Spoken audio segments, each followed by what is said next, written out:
If you've ever felt stretched too thin, stuck in survival mode, or lost in the grind of this business, you know what I'm talking about. This episode could be a turning point. We dive into leadership, self hospitality, mental health, and what it really takes to lead without losing yourself. Because behind the scenes of this industry, too many talented operators are burning out, sacrificing their well being, and feeling the weight of a business that never seems to let up.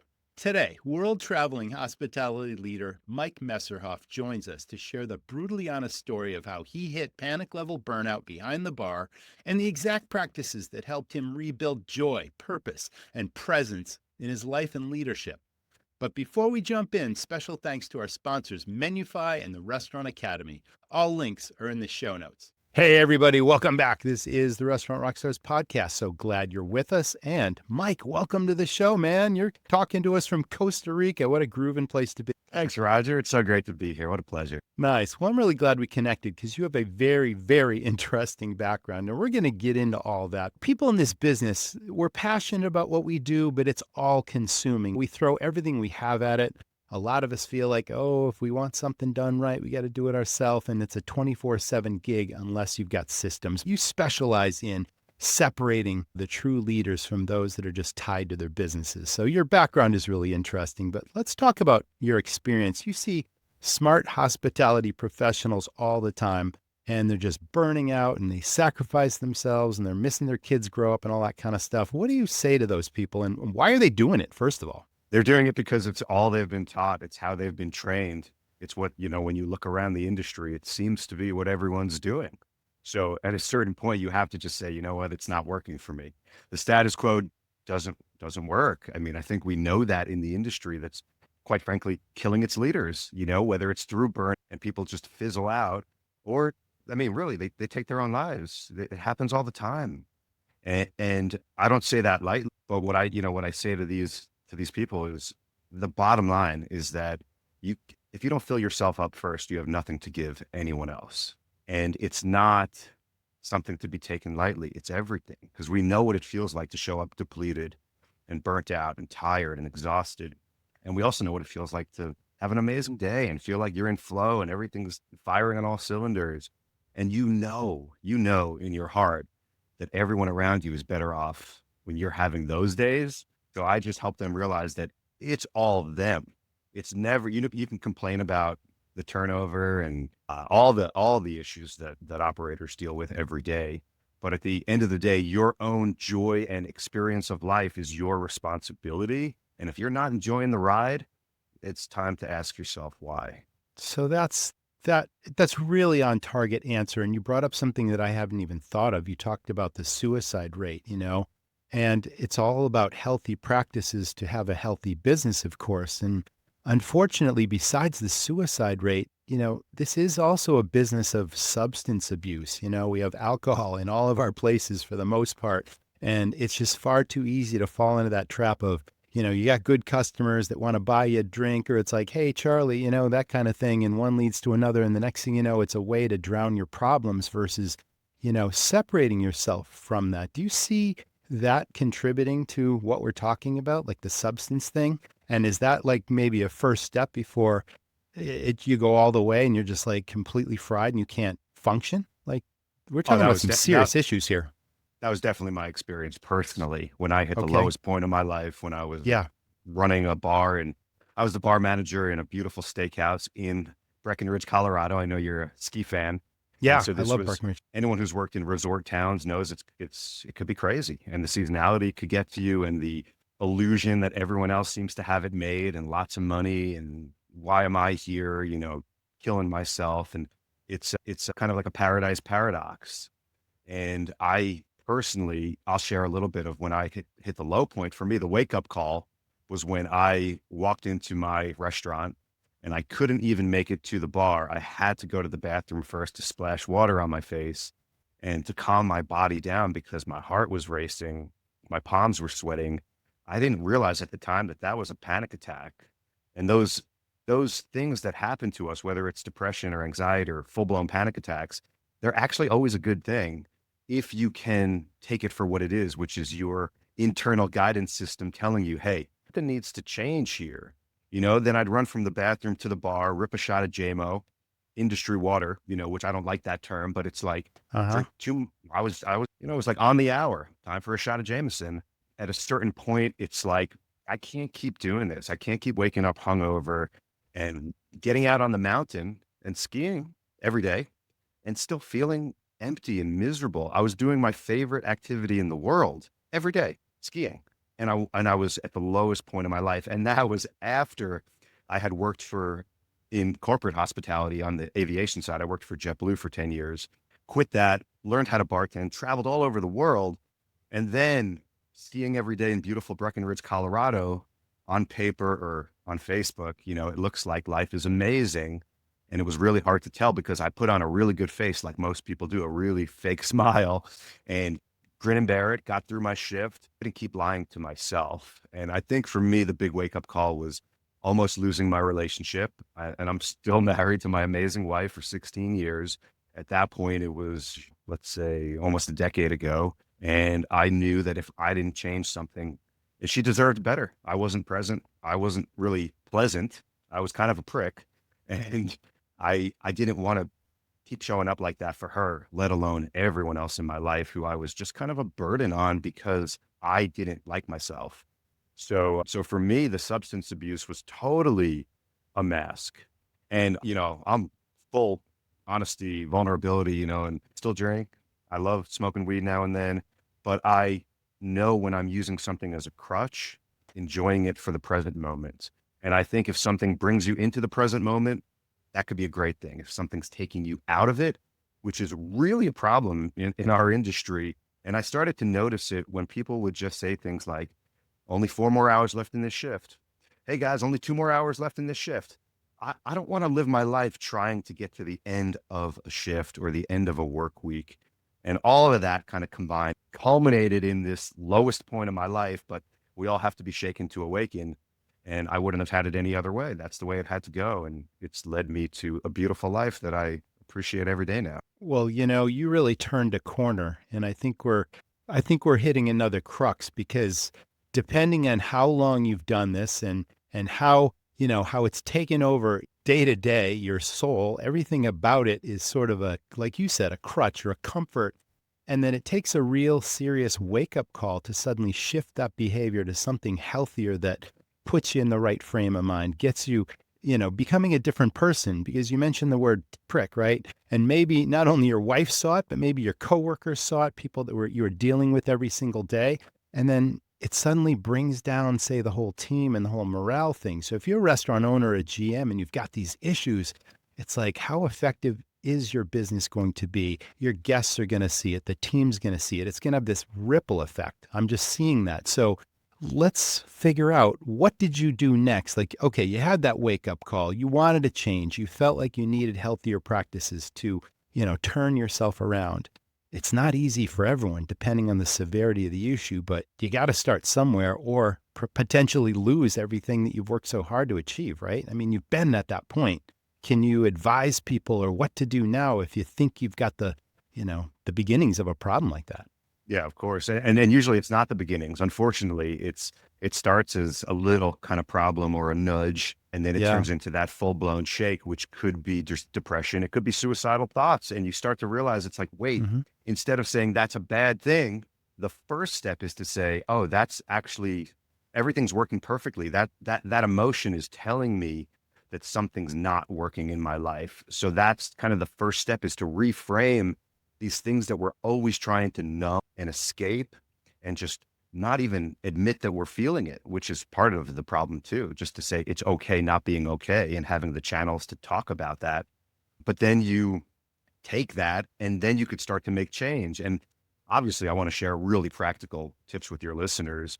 But you said something really powerful, which is how the thing that you can't see is the most damaging, or it's actually the most life giving. It's energy. And when you have a leader in your restaurant who isn't really happy, like joyful in their life, even if they're putting on a happy face, there's that underlying energy, and it spreads everywhere to everyone who works there, to the guests. And that affects morale. It affects loyalty from the customers. It drives up errors, mistakes. I mean, I know you talk a lot about like keeping things very like from an operational standpoint, managing costs and labor and all of that. And it all starts with leadership. Like literally, that's where it has to start. And if not now, when? And if not you, who? So if someone's listening to this and saying that feels like me, and I don't know what to do about it, first thing I'd always say, well, for me, it was I actually went to therapy. So there's something really powerful about just talking to someone and saying, hey, I totally agree with you. I support that 100%.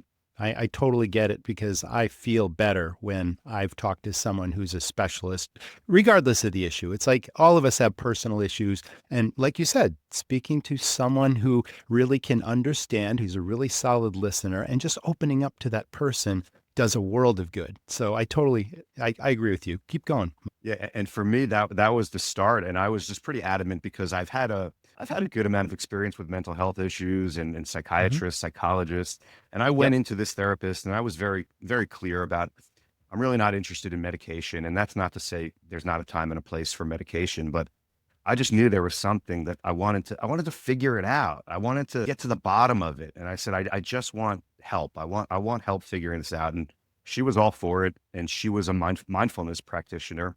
And she taught me what mindfulness was. She taught me how to be present in my life and to start being aware of what those emotions were telling me instead of running away from them. And then almost immediately after, I just started learning more on my own. I got into meditation through the Headspace app. And I think that meditation scares a lot of people. And I could understand why, because when I was back in that time in my life, the last thing I wanted to do was spend 30 seconds in silence with my own mind, because that was the scariest place of all. It was our own minds tell us the worst things in the world, things that we wouldn't say to our worst enemies. We tell ourselves all the time. So I understand the apprehension of sitting in silence with just yourself. But man, I started with 1 or 2 minutes a day, Roger. And like in a few days, I started noticing a change. And it wasn't massive. It wasn't like, enlightenment and I'm floating off the ground. Sure. It was, it was emptying the dishwasher one morning and one of the glass Tupperwares was wet and it slipped out of my hands and it cracked on the floor.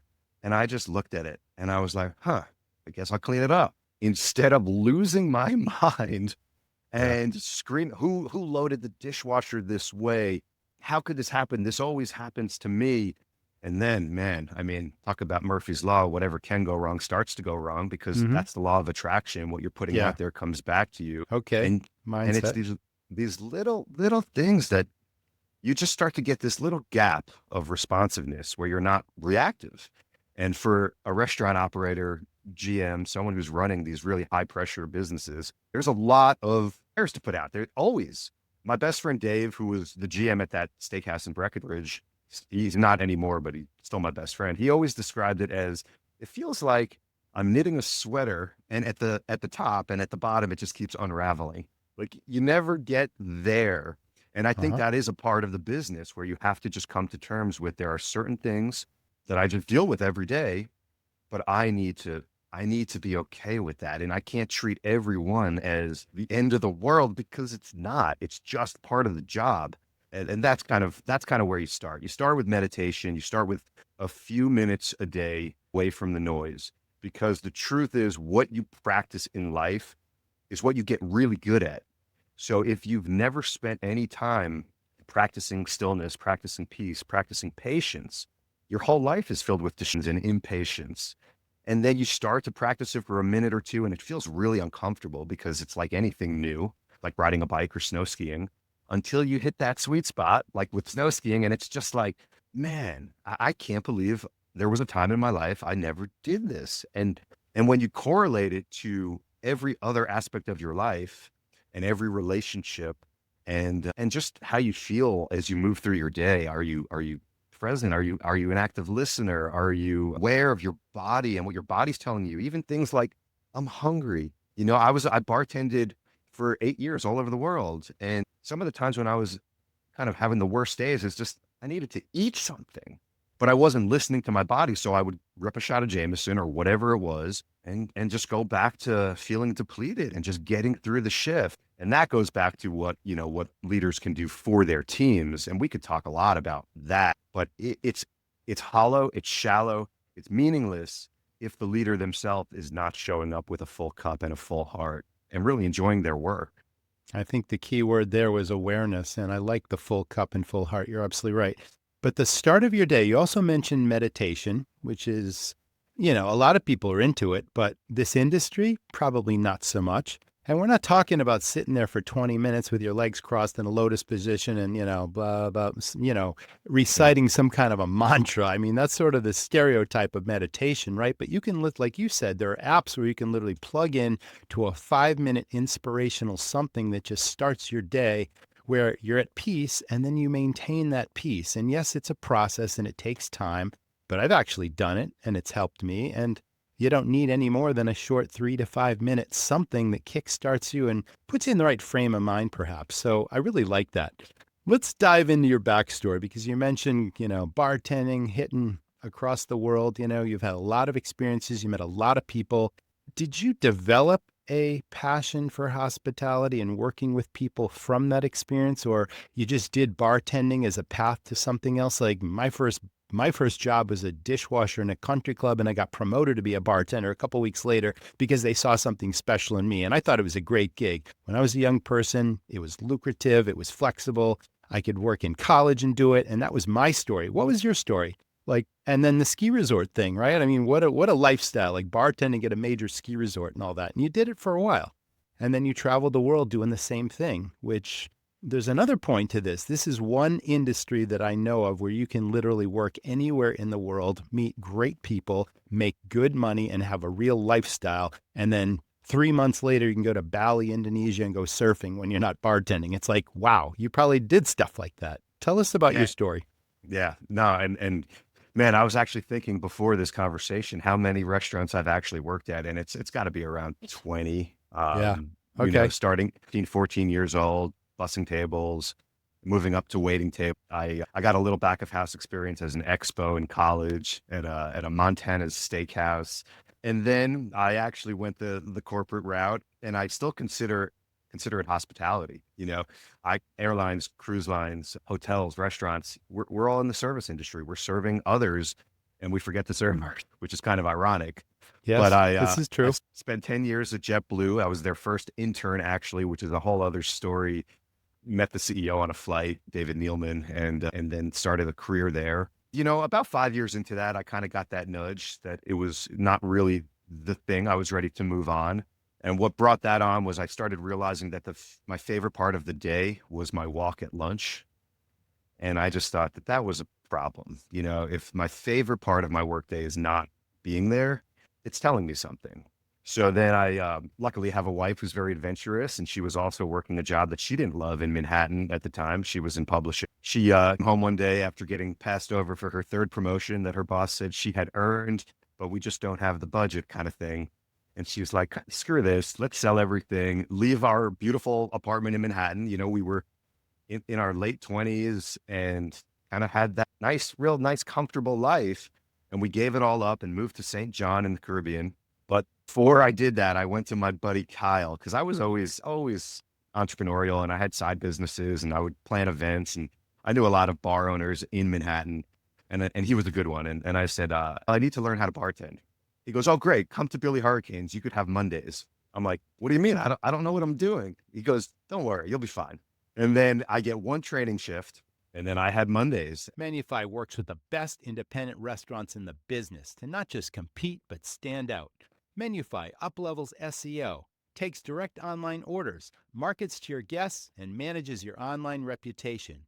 You get a custom branded SEO optimized website, powerful data that you control without losing 30% to third parties, automated customer feedback, loyalty programs, marketing tools, built-in chargeback protection, and 24/7 support. Manufy is simple, powerful, and fully managed. Learn more at restaurant.manufy.com. I really learned quickly, but it was a dive bar. I was opening beers, pouring mixed drinks, also drinking a lot. It was kind of like an interesting start to my bartending experience working at a dive bar. I parlayed that into what I would call a real bartending job in St. John in the Virgin Islands. The very first week we moved down there, Awesome. I met someone who was managing her parents' seafood restaurant called the Lime Inn. and now she owns it. Her name's Chelsea, great girl. She's like, I heard you're a bartender. I'm looking for bartenders. I said, yeah. She's like, do you have experience? I said, absolutely. I worked in Manhattan. She's like, oh, you're hired. First day, Awesome. I'm at the service bar. My very first ticket has a martini on it, and I call over. Greba was the older waitress with red hair, and I knew she was a bartender too. I said, Greba, come here, right in the middle of service. And she's like, what's up? I go, how do you make a martini? She said, how did you get this job? And I said, listen, tell me how to make a martini. I won't ask you again. I'll learn quick. And I did. I learned every drink there, old fashioned pina coladas, martinis, obviously. That's where I really learned how to bartend and did that for a year.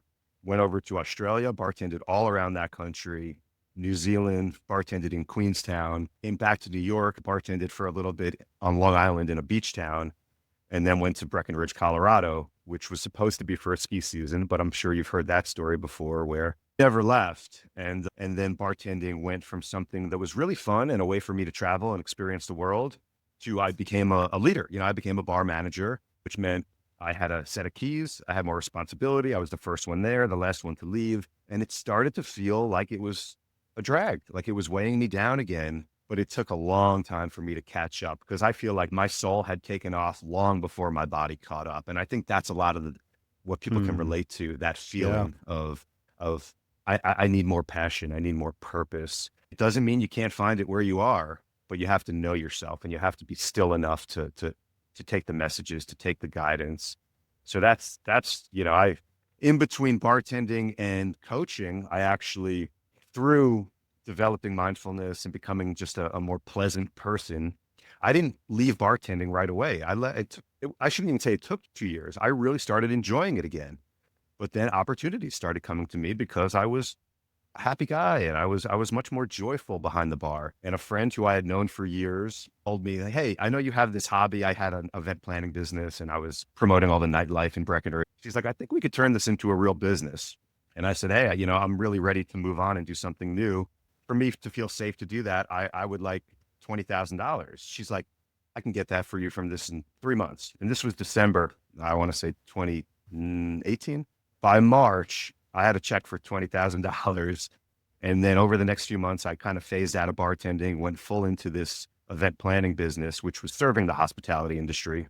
And then almost immediately, within a year, I had to share what was changing my life. And I realized I couldn't sit in these meetings, even though they were exciting. We were working with Jameson and beer companies, and we had all these sponsors. I would sit in these meetings and say, I just want to tell people to meditate. I just want to share about my gratitude practices. I want to help people feel joy in their life, not just, and not just, I shouldn't say just, but not, I've poured enough drinks, I'm ready to do more of the service on a deeper level. And that's where that culminated into me serving the industry that I love and that I've always worked in for 30 years. You said something earlier that leads to this question because you have a term self hospitality. Can you define that and dive a little deeper? What does that mean? Treating yourself like your best guest. Oh, It's as simple as that. I mean, when you have a VIP coming into your restaurant, and maybe if it's that type of restaurant where there's multiple units, maybe it's the owners coming in for a dinner, bringing their family, and you're like, okay, we have to be on our A game. We have to roll out the red carpet, make sure everything's clean. We're humming along, and we don't do that for ourselves. We don't. mm, We're giving mhm. everything all the time. That's Yeah. part of the job. Everybody gets a piece of you except you. And most people wait for the end of the day or the end of the week or their next vacation to say, well, I deserve it now. I've given so much. I have to fill up. It's too late at that point because you've been trying to give from a place of emptiness and you have to fill yourself up first. It's the concept of paying yourself first. If you want to Mm, accumulate a yes. savings account, if you don't do that, the money's going to disappear. If you don't give yourself some love and energy, it's just going to fizzle out because that's the nature of the job. So self hospitality is just realizing that I have nothing to give if I don't give it to myself first. All right. Totally great. I totally get that. Okay. So far we're getting lots of nuggets of information. And these are like little paradigm shifts, right? Where you start small and then you mindfully keep the practice up and then you take on a little bit more. So we'll dive in deeper with that. But of course, this is a business of hustle. And there's too much of that mentality. I think I started by saying, if you want to if you want something done right, you got to do it yourself. And it's okay to occasionally jump in and lead by example and bust a table in the heat of business. But then some owners and even GMs don't separate themselves from that. And true leadership is different than management. Let's talk about that. In your mind, how does management differ from true leadership? And how do you keep your edge by separating yourself from actually being in the trenches every day, if that makes sense? Yeah, it makes a lot of sense. And I really think that this is it's just such low hanging fruit for operators to realize that one of the biggest problems is your managers are typically managers because they had the most tenure. That's the key word. It's not necessarily about, competency to lead or motivation or inspiring people to great performance. Sometimes it's you've been there the longest, you're a manager, and keep Most going. times, like a lot of times, Yeah. it's that. So they don't ever get the formal training that a leader gets. And a leader is not someone who just controls other people or has people work for them. A leader is someone who lifts other people up, brings out the best in others. Beautiful. That's what a manager follows. A checklist, follows a set of rules. A leader creates the rules, realizes that you can shift the paradigm, you can break the status quo, because by definition, if not you, who's going to do it? And if you have owners above you or different layers above you, they all want the same thing. They want profitable businesses with less turnover and better morale, which delivers, I think one of your favorite words is affinity, that loyalty that keeps the customer coming back, the guests coming back. I do use that word a lot. You can't deliver that unless you have a staff that actually likes being there. And people are always like, how do you create this culture of caring? How do you create a culture of warmth and real hospitality? Actually care. And I think that's a different thing. And it's not a put down on managers, but I think managers can still show up, punch in, kind of leave. They don't have that weight of it's my job to bring out the best in others. And that's a key difference. Oh, wow. That's huge.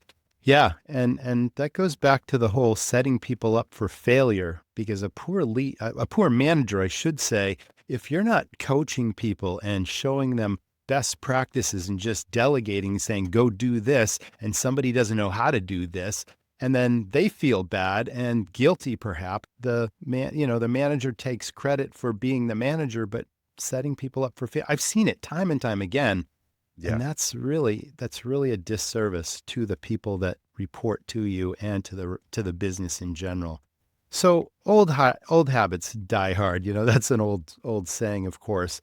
Is it baby steps or is it doing something everything? Like, what's the paradigm shift? Like, how do we get away? If we recognize what we're talking about in ourselves and we really want to do a better job leading people, like, where do we begin, Mike? Well, first, don't say things like old habits die hard. You get what you believe. We receive what we believe. And your words actually have There's a a lot positive of spin. No, it's really the truth. I mean, the more you say this is going to be hard, it's gonna be hard. If you're saying like, hey, we've never tried to all get together during our pre-shift and take a big conscious breath. That is easy. That's easy. You just end your pre-shift a minute earlier and say, guys, we have a minute to just take a nice deep breath. Remember why we're here. Remember who we're serving, but let's serve ourselves first and fill up with that deep breath. I love it. Simple things like that. We'll say, I'll backtrack and keep repeating that it has to start with you as the leader. So you can't just come in with a host of things and say, hey, we're going to initiate, a conscious breath during pre-shift, and we're going to put placards on the walk-in, and we're going to cultivate more of this, team attitude where we really care about each other. If you still kind of hate your life and you're not happy with the work that you're doing. So the first thing is always doing what you need to do. And it's not just skiing. I was at the lowest point of my life when I was out doing the most fun thing I could possibly do. So it is actually practicing some of these skills like meditation, gratitude, get a journal, a little cheap journal on Amazon, or go to your bookstore and just say, today I am grateful for. You could write one word. It changes your brain chemistry. Gratitude. It literally makes you more grateful throughout your day. You're starting to look for things throughout your day to be grateful for, and you find them. So it's these little micro practices. You could do things like mindful reminders, something I call mindful reminders. And it could be a post-it note, like I said, a placard on the walk-in. As a bartender, maybe it's a note on the POS that's just Mm-hmm. take, Yes. take a deep breath. You know, how cool would it be if you were a new hire and you walked into the walk-in and there was a big sign that said something like, take a deep breath. You've got this. We've got you. Need any help during your shift? Come to us. Come to the leadership. We got you. You feeling a little hungry? You feeling burnt out? Tell us. We got you. This isn't rocket science. It's just when you're in it, it's really hard. So you have to kind of get ahead of it. You have to know that, okay, it's going to be Friday night shit show at a ski town in the middle of winter. I was 3 deep at the bar serving a bar full of dinners with service bar, octopus arms, I used to call it, plus ringing in the POS, giving people change. It's crazy. It's chaos. And I love that flow, but that's not the time to be like, let's talk about taking conscious breath. But if you practice it, then you're like, okay, I'm getting a little stressed. Oh yeah. You could do it while you're at the POS. No one would know. Not that it matters. Who cares that you're taking a conscious breath? So yeah, I mean, I think there's also nothing wrong with saying, I don't know, but here's what I know. There are so many resources in this industry. Obviously, I want to talk to your listeners about the Self Hospitality Collective, which is a free community that launched this week that we're recording. Let's talk about it. Absolutely. But I also want to mention some of my friends out there, like the Burnt Chef Project or Chow, Culinary Hospitality Outreach and Wellness. I mean, the Burnt Chef Project offers free therapy. Chow offers free meetings every day. You can get on a Zoom call. There are amazing resources, and I list them in the collective too. So I would say start at the Self Hospitality Collective, and you just go to the selfhospitalitycollective.com. It launched this week. It was the culmination of years of planning and about 8 months of building it this year. Wow. And what I was seeing is I work with high performing leaders and executive people who are running big companies or VPs, SVPs, and it's very hands-on. It's very high touch. And I can't work with that many people at a time. And I kept getting this pull that like, you have to help more people. So that sounds like a calling to me, Mike. It's like you've seen the burnout, you've experienced the burnout, you've seen the side effects of living that kind of a lifestyle, pushing yourself to the absolute edge. And this light bulb went off, right? You got struck by a bolt of lightning, was like eureka. And all I keep hearing is, I want to help people. I want to help more and more people. It's like this industry, so many of us need help. And you just provided us with a bunch of free resources, which is extraordinary. And I think this industry needs resources. And take the time to fill up your cup more often. I love the deep breath in the pre-shift. It could be as simple as, if you got some negative energy, just sort of brush it off. Like whenever I feel stressed about something, somebody taught me this a while ago, and it absolutely works. And it's a simple thing where I simply, each arm, I'm just like, I do this a couple of times and I shed that energy. Let me share one other thing. My wife does this thing, or she has been doing this thing that she introduced me to do, and now we do it as a family. She calls it a Trinity. And everybody goes around the room and we do 3 things. We do a couple of brags, and that's maybe a negative word, but it's really about talking about things that you're proud of, some achievements that I call you've them accomplished. Wins. Okay, wins. Okay. So you do those, and then it's followed by a couple of gratitudes. What are you really thankful for? And then it's followed by some desires. Like, what do you really desire to improve your life or to change your life in some positive way? And we all go around, and it sets the stage for the day. Like every day starts with this Trinity thing. I love that. What's simple, interesting? What's interesting is that all three of those are gratitude practices. When you celebrate your wins, you're being grateful for good things that happen in your life. When you're actually saying things you're grateful for, of course, you're practicing gratitude. And when you're stating your desires, if you could do it from a place of gratitude, like I'm grateful for this thing that I'm calling in or I'm manifesting in my life. Yes. That's how those things appear. It's all gratitude. It's all gratitude. It starts with gratitude. And it's really hard to be grateful when you're not present. If you take a deep breath, it immediately brings you back into the present moment, because you can't be in your head and in your breath at the same time. So you take that deep breath, and then you could say, wow, like look around, look at this bustling restaurant I get to work at, or I get to lead. Look at the happy faces, look at the families, look at my staff. Take it in. Don't just try to get through it.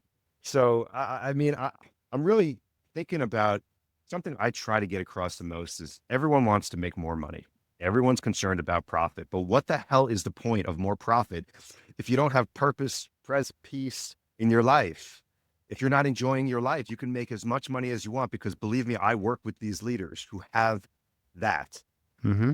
and they've reached the top rung. And I know there's people listening to this podcast who just say, well, one more promotion and it's all going to be worth it. No, it's not. Thank you. That's not where happiness lies. You get really good at deferring joy. Like I said, you get good at what you practice. So if you get to the top level, the top rung, all you've been doing is deferring your joy. You're not automatically going to be a joyful person. You're going to feel really actually disappointed that you didn't enjoy the journey much more. So is that, you said it was purpose, presence, and peace. Did I get that right? I believe that's right. Yes. Okay, the 3 Ps. All right, that makes sense. I definitely want to remember that. That makes perfect sense. So Now that is what it is. Carpe diem collective. I mean, that's a Latin phrase, right? And it means seize the day. So Yes, let's sir. talk a little bit more about that, because this is a resource for people. How much time does it take? What's the commitment? It's like the end benefits. Let's dive into that a little bit. It sounds like an Yeah. amazing resource.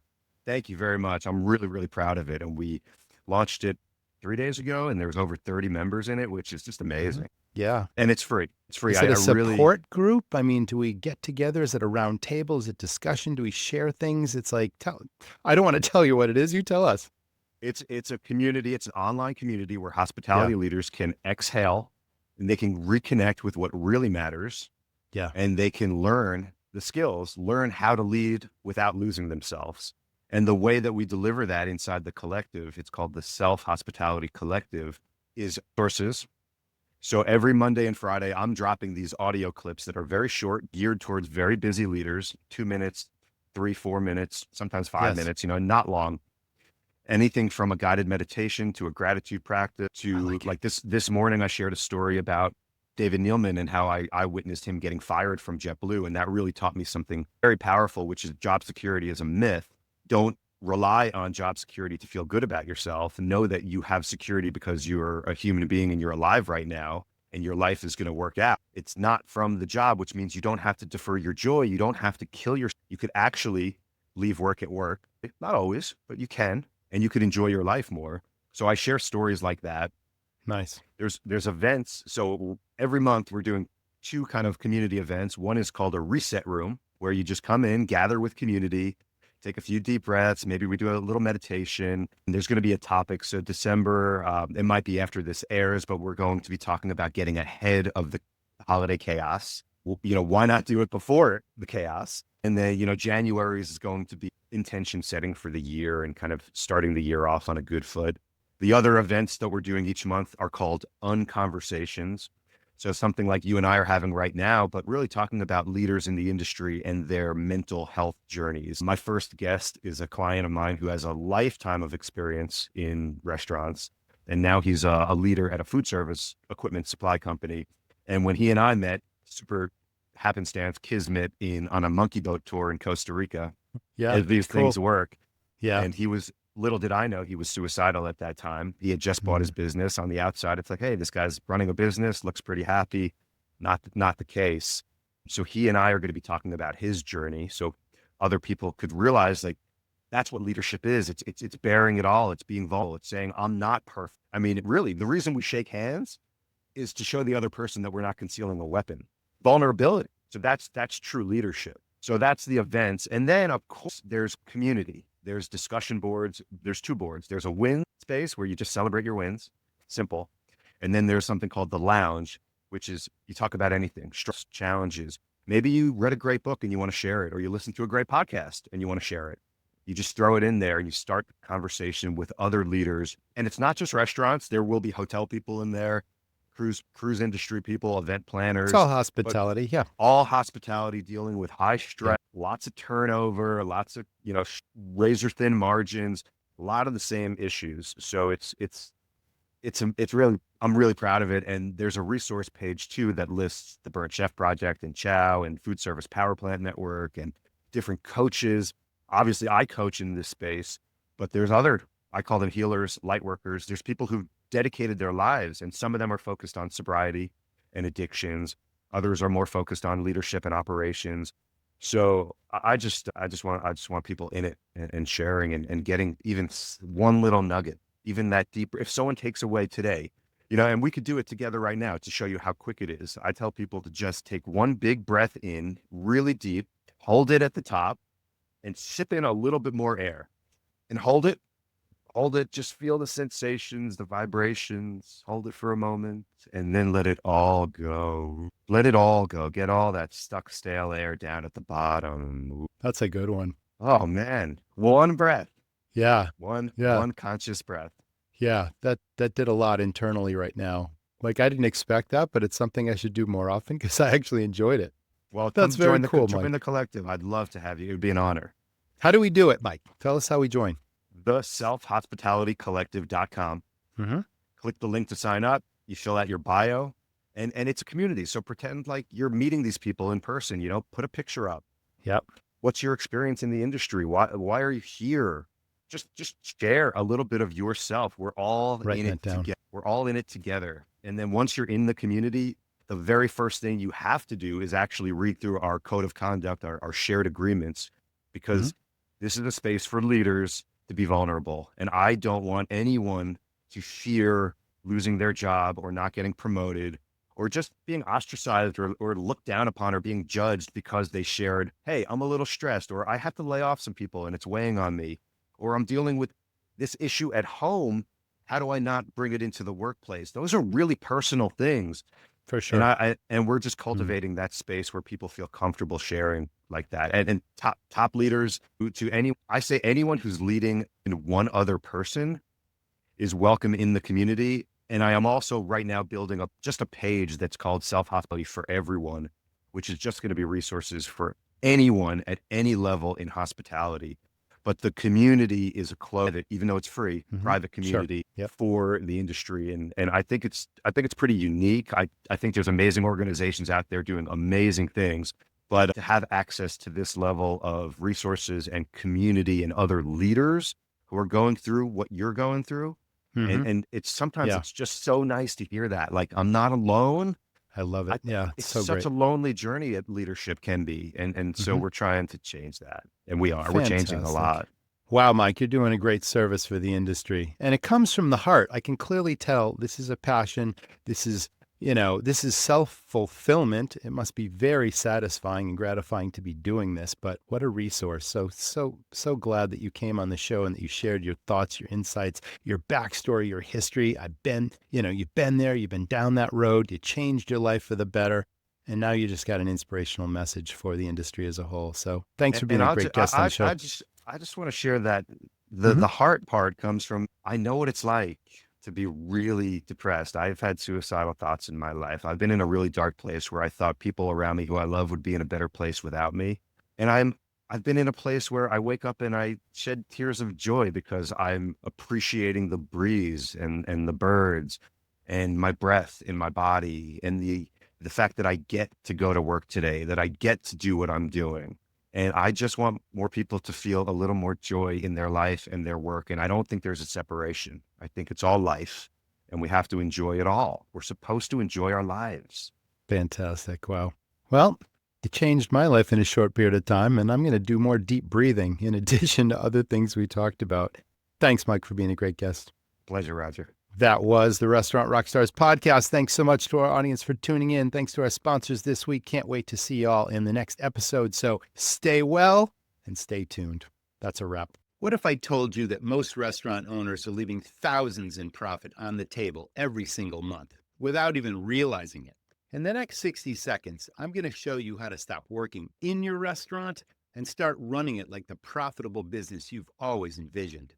I've owned and operated multiple wildly successful restaurants and helped thousands of owners just like you turn chaos into control, boost profits, and finally reclaim their time. But it wasn't always that way. I started exactly where you are now. Long hours, razor-thin margins, and constant stress. If you're tired of watching your labor and food costs eat away your bottom line, if you're done dealing with constant turnover, and you're ready to build what I call a dream team that actually performs, then this could change everything for you. Inside the Restaurant Rockstars Academy, You'll learn the exact systems, tools, and training that I used to build a powerhouse team, the dream team, control prime cost, and scale profit without being chained to the restaurant. That's a dream. You can get there. You'll get step-by-step modules, plug-and-play templates, and real-world strategies that simplify every part of running your business. Notice I emphasize running a business, not a restaurant. There's a difference. A business from daily operations to menu engineering and leadership development. And the best part? It works even if you've tried training programs or consultants before that didn't move the needle. Because this isn't theory, it's built by a restaurant owner who lived it. Now, owners across the country are seeing results fast. I've packed everything into a complete step-by-step system you can start using today. Join the Restaurant Rockstars Academy and take back control of your restaurant and your life. Let's get to work. Thanks for listening to the Restaurant Rockstars podcast. For lots of great resources, head over to restaurantrockstars.com. See you next time.